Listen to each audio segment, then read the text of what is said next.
only last two questions.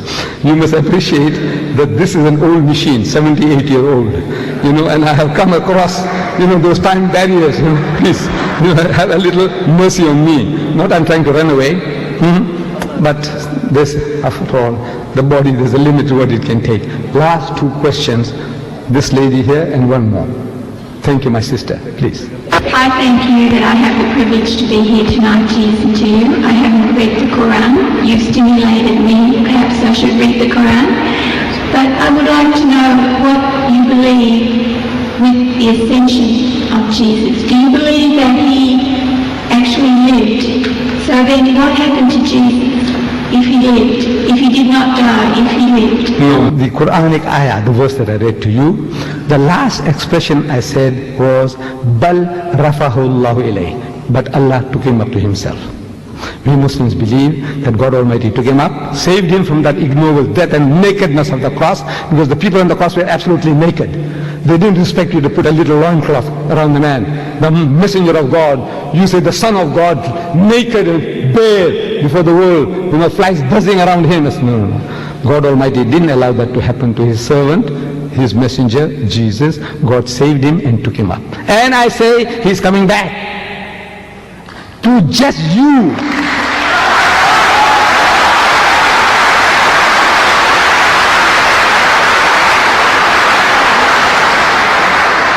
He is coming back. To do what?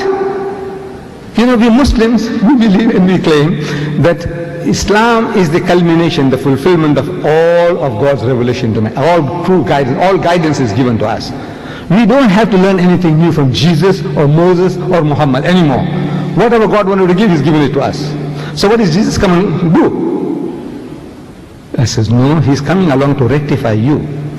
And He's telling you in the Gospel of St. Matthew, He says, many will say to me on that day, in His second coming, on His return, and many will say to me on that day, Lord, Lord, did we not prophesy in Thy name, and in Thy name cast out devils, and in Thy name do many mighty works? They're going to ask Jesus, didn't we do all these things? We built hospitals, orphanages, and we looked after the Aborigines, and we looked after the Maoris, and we looked after the Indians. Yes, all these things we did. We educated all these fools, we civilized them, we cultured them, we did all the things. So did we not prophesy in Thy name, and in Thy name cast out devils, and in Thy name do many mighty works? What does Jesus say to that? He said, I never knew you. He said, depart from me, ye that work iniquity. You are evildoers, you are evilmongers. Who is he?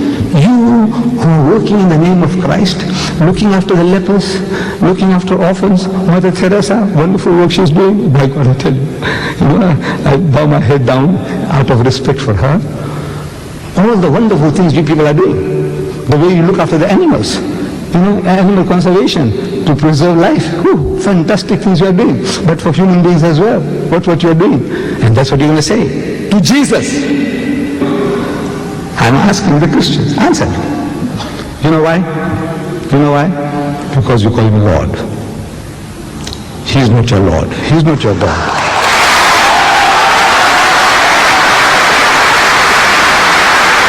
That's the reason. That is the reason.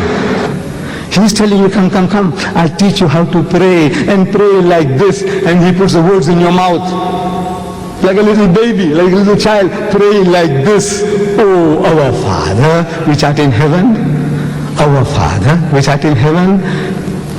Including Judas, because Judas was in the group. He's the father of everybody, the sinner and the saint. He's the creator, Lord, cherisher, sustainer. Call him Father, okay.